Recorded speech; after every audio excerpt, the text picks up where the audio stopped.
Hello everyone, UG part 3 paper 7 और topic है चीन जापान युद्ध 1894-95 का महत्व। पूर्वी एशिया के आधुनिक इतिहास में चीन जापान युद्ध एक निर्णायक और युगांतकारी घटना सिद्ध हुआ और इसके अनेक महत्वपूर्ण परिणाम हुए।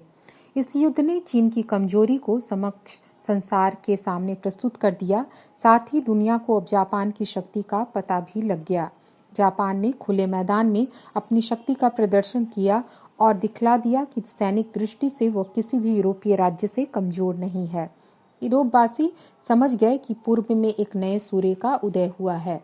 ऐसी हालत में जापान यूरोपीय राज्यों के साथ अब समानता के स्तर पर बात करना चाहता था। इस दृष्टि से चीन जापान युद्ध का प्रथम परिणाम यह हुआ कि जापान ने यूरोपीय शक्तियों द्वारा आरोपित असमान संधियों से मुक्ति पा ली। उसने अपनी न्याय संहिता में सुधार कर लिया और अपनी शक्ति का सफल प्रदर्शन कर दिया था। अब पश्चिमी शक्तियों के लिए यह आवश्यक नहीं रह गया कि वे अपने नागरिकों की रक्षा के लिए विशेष संरक्षण की मांग करें। अतएव जापान ने पूरी तरीके से असमान संधियों से मुक्ति प्राप्त कर जापान में विदेशियों के राज्य क्षेत्रातीत अधिकार समाप्त कर दिए। जापान को चुंगी की स्वतंत्रता भी प्राप्त हो गई। चुंगी के मामले में अब यूरोपीय शक्तियां किसी प्रकार का हस्तक्षेप नहीं कर सकती थी। इस प्रकार अब जापान अन्य यूरोपीय राज्यों के समकक्ष स्तर पर आ गया। चीन जापान युद्ध में जापान की विजय ने जापानी साम्राज्यवाद की उत्तेजना प्रदान की।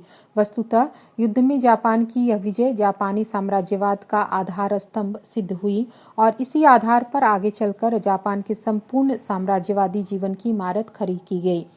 25 वर्षों से जापान अपनी महत्वाकांक्षाओं को दबाए हुए था, शक्ति संचय में लगा हुआ था। इस युद्ध में उसने अपनी शक्ति की परीक्षा कर ली और अपनी महत्वाकांक्षा प्राप्त कर ली।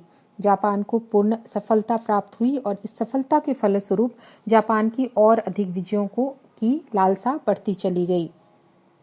अगले 10 वर्षों में जापान ने एक यूरोपीय शक्ति को चुनौती दी और उसे पछाड़ दिया। संक्षेप में युद्ध के 20-22 वर्ष के अंदर जापान ने अपार उन्नति की। अब यूरोप वाले भी समझ गए कि पूर्व की विजयों के लिए एक नया प्रत्याशी पैदा हो गया है। एशिया में जापान के विस्तार को यूरोपवासी भय की दृष्टि से देखने लगे और उसे उन्होंने पीत आतंक या येलो पेरिल का नाम दिया। निसंदेह यूरोपवासियों का जापान संबंधी यह भय सत्य था और जापान की शक्ति निरंतर बढ़ती गई। जापानी राजनीति में स्थिरता लाने के लिए चीन जापान का यह युद्ध एक अच्छा और उपयोगी साधन सिद्ध हुआ। हम कह सकते हैं कि मेइजी संविधान के बाद जो चुनाव हुए उसके बाद जापान की राजनीति में बड़ी अशांति पैदा हो गई थी और सरकार तथा संसद में हमेशा संघर्ष पैदा होता रहता था। लेकिन युद्ध के विस्फोट ने जापान की आंतरिक राजनीति से इस स्थिति को समाप्त कर दिया। देश में एकता स्थापित हो गई, सरकार और संसद में समझौता हो गया। युद्ध के लंबे चौड़े बजट एक भी विरोधी मत के बिना पारित कर दिए गए तथा फरवरी में एक प्रस्ताव सर्वसम्मति से स्वीकार हुआ। इसमें युद्ध चलाने के लिए जितनी भी आवश्यकता हो उतना धन लगाने का अधिकार दे दिया गया। चीन जापान युद्ध में चीन का गर्वीला केंद्रीय राज्य उस देश के हाथों पराजित हो गया था जिसकी जनता को वह केवल निम्न वर्ग का ही नहीं समझता था, बल्कि उसके आधुनिकीकरण के कारण उसे कन्फ्यूशियसवाद समाज के प्रति विद्रोही भी समझता था। अब जापान की विजय के बाद चीन द्वारा शताब्दियों से कायम अंतर्राष्ट्रीय संबंधों के कन्फ्यूशियसवादी सिद्धांत नष्ट हो गए थे। पूर्वी एशिया में कन्फ्यूशियसवादी राष्ट्रमंडल का सैद्धांतिक अथवा व्यवहारिक किसी प्रकार का भी अस्तित्व नहीं रह गया था। चीन केंद्रीय राज्य भी नहीं रह गया था क्योंकि उसकी वरिष्ठता स्वीकार करने वाला सीमांत और आश्रित राज्य कोई भी नहीं था। चीन जापान युद्ध के साथ चीन के इतिहास में एक युग का अंत और दूसरे युग का प्रारंभ हुआ। इस कारण चीन और पश्चिम के संबंधों में एक नए और नाटकीय युद्ध का भी सूत्रपात हुआ। 1895 ईस्वी तक चीन में पश्चिमी राष्ट्रों की मुख्य दिलचस्पी वाणिज्य के लिए ही थी। व्यापारी चीन का रेशम और चाय खरीदते थे और बदले में चीन को चांदी, अफीम और अनेक प्रकार की निर्मित वस्तुएं बेचते थे। इसी क्रम में चीन में विदेशी लोग निरंतर घुसपैठ कर रहे थे और वे चीन को चारों ओर से घेरते चले आ रहे थे। इसके फलस्वरूप चीन के कई अधीनस्थ प्रदेशों पर विदेशियों का अधिकार भी कायम हो गया था। लेकिन चीन जापान युद्ध के बाद स्थिति एकदम बदल गई। यूरोपीय शक्तियों को पता लग गया कि चीन अत्यंत दुर्बल है और उस पर किसी तरह की मनमानी की जा सकती है। चीन किसी शक्तिशाली पश्चिमी देश से पराजित नहीं हुआ था, बल्कि वह तो एशिया की ही उस एक बोनो की जाति से पराजित हुआ था जिसे चीन शताब्दियों से घृणा की दृष्टि से देखता चला आ रहा था। चीन इतना कमजोर था कि उसकी भूमि पर आक्रमण हुआ, उसे न केवल अपने अधीनस्थ राज्यों को ही गंवाना पड़ा, बल्कि उसकी प्रादेशिक अखंडता भी भंग हो गई। इसे देखकर यूरोप के लोगों को मुंह में पानी भर आया और सब के सब चीन की लूट खसोट के लिए दौड़ पड़े। यूरोप को प्रतीत हो गया कि चीनी साम्राज्यवाद के पूर्ण विनाश का विश्वास न हो। इस प्रकार चीन के इतिहास में एक नए युग शुरू हुआ जो वर्साई की संधि 1919 तक चलता रहा। इस युग को सामान्यतः चीन के ऊपर यूरोपीय शक्तियों एवं जापान के आक्रमण का युग कहा जा सकता है। रूस की हमदर्दी के बदले चीन ने उसे ट्रांस साइबेरियन रेलवे को उत्तरी मंचूरिया में ले जाकर अन्य जगहों तक जोड़ने की इजाजत दे दी। चीन द्वारा जापान को जो हर्जाना देना था, उसकी अदायगी के लिए फ्रांस से जारी किए गए एक ऋण की रूस से गारंटी कर ली गई, जिससे चीनी सरकार पर उसका भार बढ़ गया। चीन के लिए चीन जापान युद्ध का परिणाम वस्तुतः अभिशाप के रूप में वरदान सिद्ध हुआ।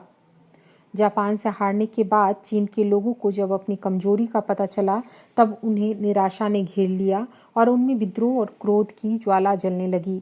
चीन के लोगों ने इस दुरावस्था की सारी जिम्मेदारी निकम्मी मंचू सरकार पर मढ़ी। वे समझने लगे कि यदि चीन को संसार के नक्शे पर अपना स्वतंत्र अस्तित्व रखना है, तो सर्वप्रथम उसे अपनी शासन व्यवस्था से छुटकारा पाना पड़ेगा। दूसरे शब्दों में, चीन में क्रांति की तैयारी होने लगी। अनेक गुप्त संगठन कायम किए गए। विशेष रूप से ई हो छुए नाम का व्यापक आंदोलन चल पड़ा। इसके सदस्यों को आमतौर पर मुक्केबाज अथवा बॉक्सर कहते हैं। उन्होंने विदेशियों को निकालने का संकल्प लिया और 1900 ईस्वी में उनका एक व्यापक विद्रोह, बॉक्सर विद्रोह शुरू हुआ।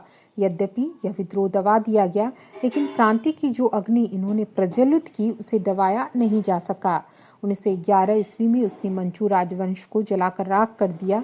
इस दृष्टिकोण से यह कहा जा सकता है कि 1911 की चीनी क्रांति परोक्ष रूप से 1894-95 की चीन जापान युद्ध का ही परिणाम थी।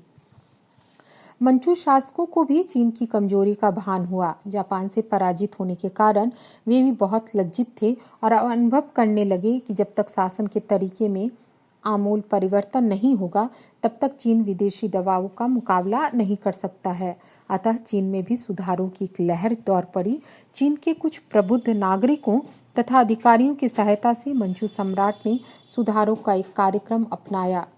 यद्यपि सुधारों की योजना तुरंत ही समाप्त हो गई, उसका कोई परिणाम नहीं निकला, लेकिन यह प्रदर्शित हो गया कि चीन में सुधारों की आवश्यकता मंचू शासक भी अनुभूत करते हैं और कुछ ही दिनों के बाद सुधारों का दूसरा दौर चला। इसकी सफलता ने क्रांति को चीन में और अधिक नजदीक ला दिया। आंग्ल जापान संधि की उत्पत्ति। चीन और जापान के इस युद्ध ने ब्रिटेन और जापान के बीच एक संधि के लिए परिस्थिति उत्पन्न कर दी। जिस समय यूरोप के 3 राज्य सिमोनोस्की संधि से संशोधन करने के लिए हस्तक्षेप करने की तैयारी कर रहे थे, उस समय उन्होंने ब्रिटेन का सहयोग प्राप्त करने का भी प्रयास किया था, लेकिन ब्रिटेन ने ऐसा करने से इनकार कर दिया।